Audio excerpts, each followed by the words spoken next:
I am the Tofu Golem. Please enjoy the video. You'll start by making sure you can change system icons. If you're not an administrator, switch to an admin account now. Once done, open Settings quickly with Windows plus I, then head to Personalization and choose Themes. Make sure to look for Desktop Icon Settings on the right. That link takes you straight to the controls. This first step sets the stage, because hiding the recycle bin is done through those desktop icon toggles, rather than moving files or uninstalling components.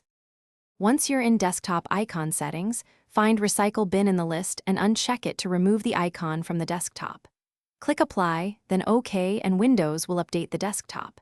If the icon still appears, press F5 or right-click the desktop and choose Refresh to force a redraw. Make sure to close settings when finished. This method hides the icon but keeps the folder and contents intact, so you can restore it later without losing anything.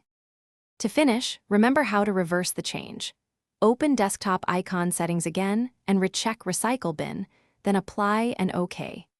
If desktop icon settings aren't available or changes don't stick, run sfc/scano to repair system files and make sure no group policy is enforcing desktop icons.